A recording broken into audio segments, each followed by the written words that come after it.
So how are you doing as a leader? Have you asked your staff? You are having your one-on-one meetings, right? It's a great time to ask. I always liked asking my staff a set of questions so they knew when we had a one-on-one, there are things that we're going to go through every single time. And one of those is, how am I doing as your leader? It's a great opportunity for you to reflect and be aware of how others perceive you. It's a really big deal.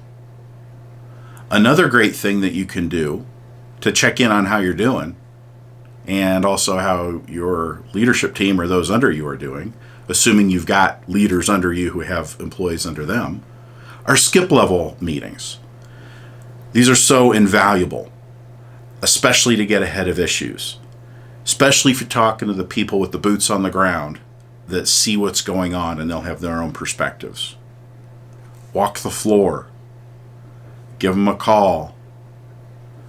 If they're remote, go out and visit them. Buy them lunch.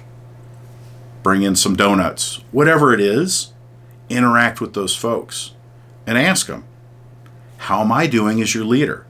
What do you need from me? You'll be really surprised if you haven't done this before, the types of things that you'll hear. Sometimes people will just say, yeah, it's great. It's going well. That's okay if you're having conversations on a regular basis with these folks, but if you're just kind of checking in, push them a little bit.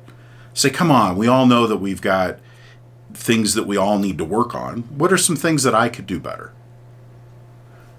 Open-ended questions like that versus, am I doing a good job, where they can say yes or no?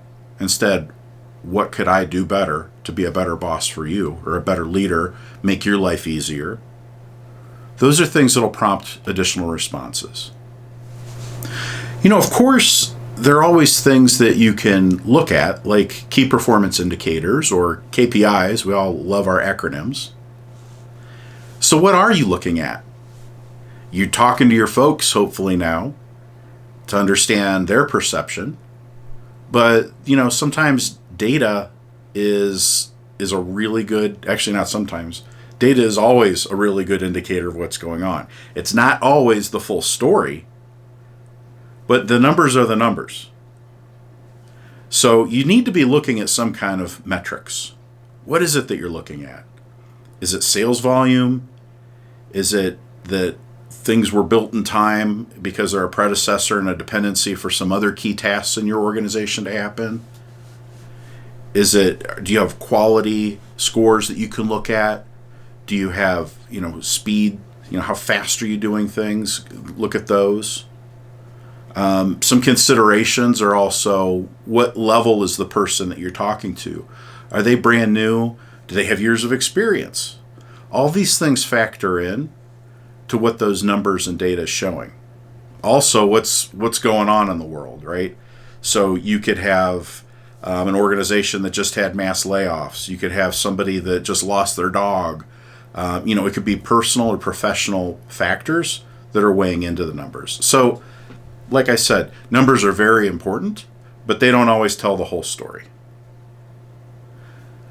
But they're a really great thing as a leader that you need to be on top of and be able to speak to the numbers. You got to know your numbers.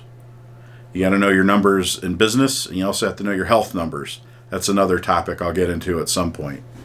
But know your numbers for your operation. What are you doing? What are you looking at?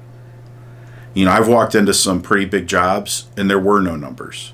I've talked to some very large organizations across the country, and when I ask them, what numbers, what KPIs are you looking at to know how you're doing?